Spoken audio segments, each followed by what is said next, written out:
Bueno, como siempre, mientras vamos entrando en silencio y en orden, vamos a ir comenzando con la charla para ganar y recuperar un poquito de tiempo.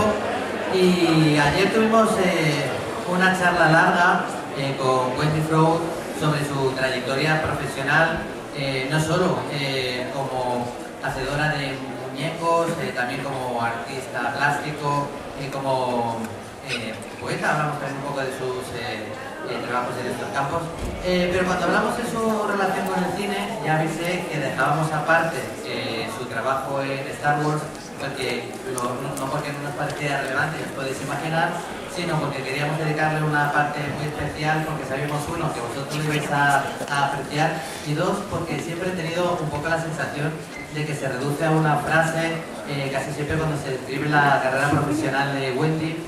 Y esto es muy injusto, porque ya os decía que de hecho ni siquiera, esto ya a título personal, me resulta su obra más interesante, ¿no? A pesar de que el personaje que nos va a monopolizar un poquito hoy, este rato de charla, sí que se haya vuelto universalmente conocido y que ya forma parte de la cultura popular de todo el mundo, ¿no?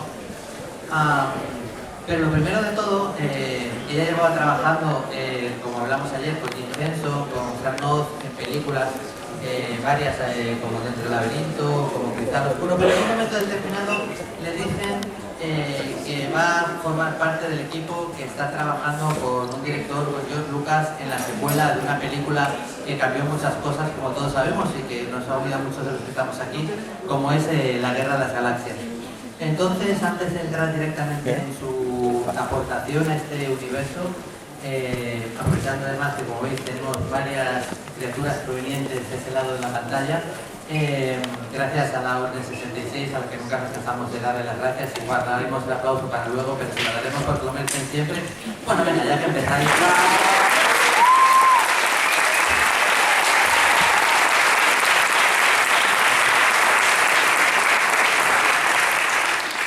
Estoy yo sudando chorros, no quiero pensar en ellos, casi vamos, me da una empatía increíble. En fin, el caso es que, ¿cómo fue tu relación con la primera película de Star Wars? Cuando la primera se estrenó, evidentemente fue un hit, ¿fuiste a verla? ¿Cuál fue tu opinión? Y ya habiéndola visto, ¿cómo te sentiste cuando te dijeron que ibas a formar parte del equipo, en este caso de desarrollo, y el equipo que colaboraba con el Imperio Contraataca?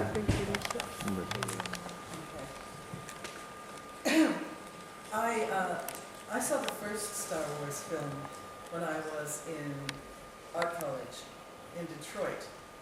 That's where I grew up and that's where I went to school. And it was amazing. I'd never seen anything like it in my life. I went with a whole group of friends and we were just blown away by it. And this was before I moved to New York and before I knew that I was going to be working with Jim Henson and the Henson Company on Dark Crystal. At that time we knew nothing about Labyrinth. And when I found out that I not only was going to be working on the Dark Crystal and the Muppet Show, and the Muppet movie actually too, but that they were going to loan me out to The Empire Strikes Back to develop one funny little puppet character that we didn't know anything about. That's how I started, and I thought, ooh, this sounds like fun. Pues vi la primera película de Star Wars cuando estaba todavía estudiando Bellas Artes en Detroit, antes incluso de trasladarme a Nueva York. La verdad es que me sorprendió muchísimo, como a todos los que la vimos en aquel momento, y me marcó bastante. Todo esto, como digo, fue antes de mudarme a Nueva York y empezar a trabajar con Jim Henson, haciendo marionetas para sus proyectos.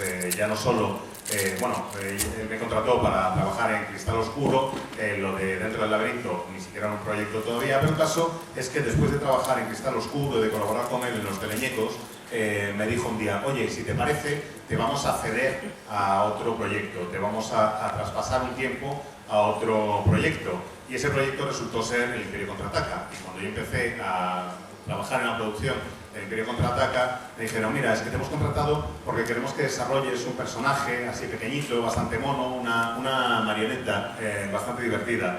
Y dije, pues mira, no tengo ni idea de lo que me estáis proponiendo, pero suena divertido.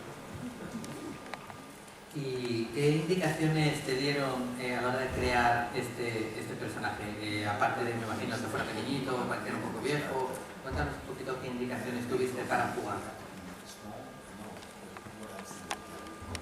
Oh, well, I didn't come in at the very beginning. There were designs that were drawings by Ralph McQuarrie, who was one of the artists on the film, of a little green man.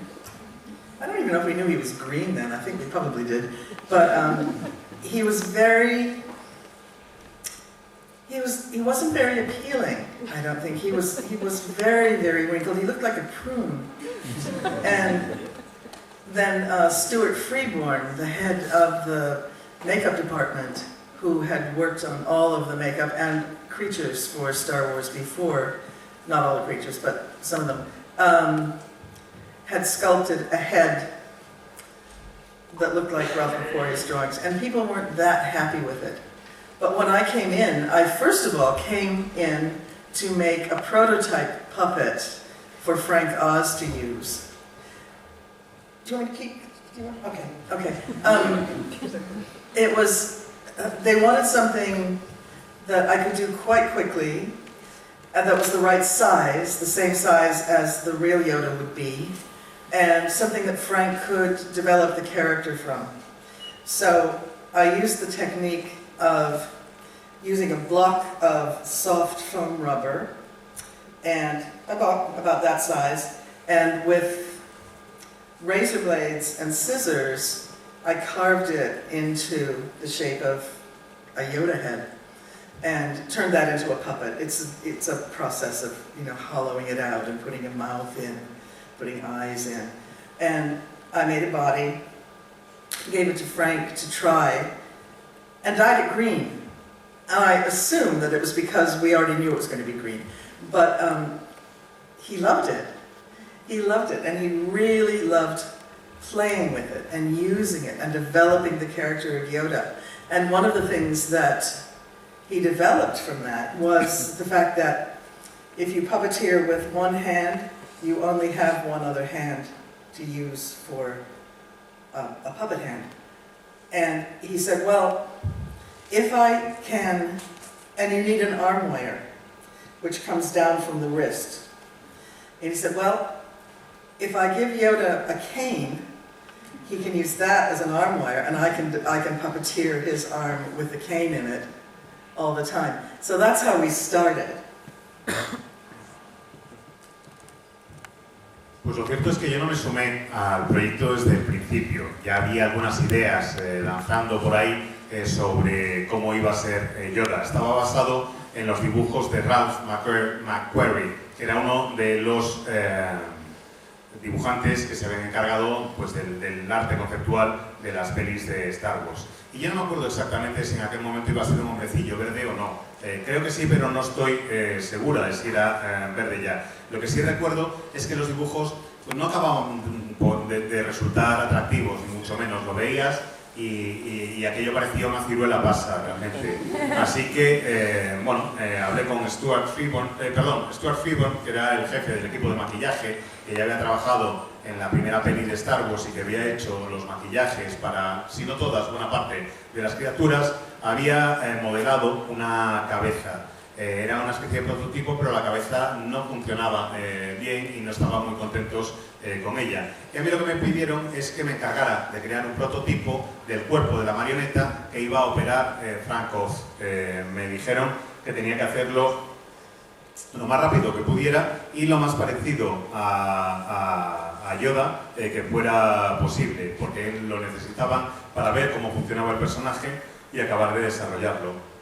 Así que básicamente les pedí un bloque de goma espuma, así más o menos grande, y a partir de ese bloque de goma espuma que era verde, empecé con navajas y con cuchillos y con tijeras a recortar y a darle forma a lo que sería el cuerpo del personaje. Una vez tuve la forma del cuerpo, me dediqué a vaciarlo por dentro para hacer sitio para los mecanismos de la marioneta, lo que iba a mover la cabeza, las manos o los ojos, y para que cupiera la mano de Frank Oz, que era el que iba a operar el cuerpo de la marioneta. Y lo hice con goma espuma verde porque pensé, o lo pinté verde porque pensé que el personaje iba a ser verde en todo momento. A Frank Oz le encantó el cuerpo que yo había creado y se pasaba el rato jugando con Yoda. El problema es que cuando tienes una marioneta así, necesitas una mano para mover el cuerpo y la otra la tienes que tener libre para poder mover las poleas y las cuerdas que van a permitirte a su vez accionar los brazos de la marioneta. Y no sabíamos muy bien cómo hacerlo, hasta que Frank pensó, oye, ¿y si le ponemos un bastón al personaje? Porque así puedo moverlo constantemente y con el bastón va moviéndose y puedo estar operando la mano sin tener ningún problema. Y bueno, mucha gente ve el resultado de la pantalla y no se da cuenta o a lo mejor no se para a pensar en la cantidad de gente que está en ese proceso, hasta el punto de que Yoda lo teníais que mover y operar entre varios. Has comentado esto de Frank, pero tú también tuviste que encargarte un poco de hacer la parte de titiritera, creo que concretamente, si lo he leído bien, con las orejas del personaje para que resultara más expresivo. Cuéntanos un poquito cómo era mover a Yoda. Well, I was one of the puppeteers. There were 4 of us working at the same time. And then when I wasn't doing it, there was another man doing the part that I would have done. But it was Frank with his hand in the head. Frank really was Yoda. But Kathy Mullen was his right hand. And Kathy Mullen also puppeteered Kira in The Dark Crystal. So she did the right hand. I puppeteered the ears and the ear movements. Big job.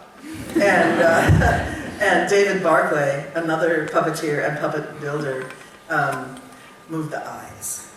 So there were 4 of us all the time, at least.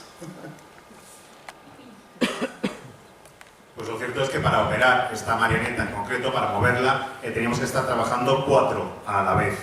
Yo me encargaba sobre todo de lo de las orejas, luego cuando yo no podía había otra persona que me sustituía, pero bueno, Frank movía la cabeza de Yoda. Frank era realmente Yoda.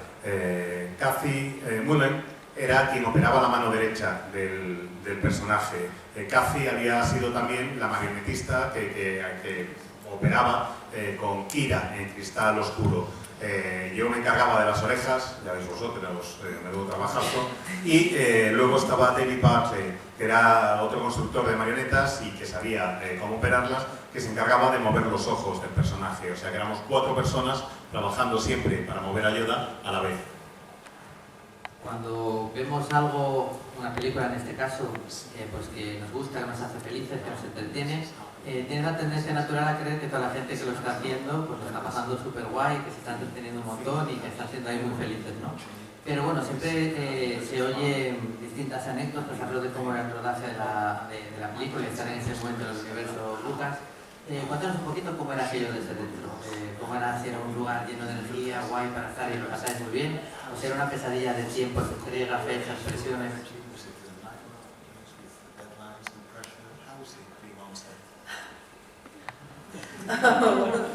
It was all of those things. Sometimes it was fun. It was always pressured. It was always, and one of the things that we were most worried about was the fact that puppets break, and when they break, you have to take them back to the workshop and fix them, and that means that you're spending money, you're losing money every second that you're not able to film when you're supposed to be. So we were just horrified when anything went wrong. And the eyes, of course, went wrong sometimes. The ears broke. One time, the whole head mechanism broke, and Stuart Freeborn rushed it back to his room and locked himself in and wouldn't let anybody in to help him or do anything, and he was just frantic, and it took him a long time to fix it. but he did finally, and we were able to start working again. When we were puppeteering, the stage, the sound stage of the whole Dagoba planet was probably up as high as this stage is from the floor, and we were underneath that. So for hours and hours on end, we were in a hole under the stage with tons of earth and stuff on top of us. But the thing that was worse for us was that that particular stage had been used for the Indiana Jones film, the first one, and it had most recently been used for the snake pit scene, where there were hundreds of snakes, and all of the riggers and the lighting people and all of the crew around us on top, who were on top of the planet, would call down to us and say, "They never found all the snakes." and you know, we were thinking, oh, because it was dark. It was a huge, huge soundstage, and we couldn't see further than this little pool of light. And we knew every time we heard a rustle, we knew there were snakes. We never saw any.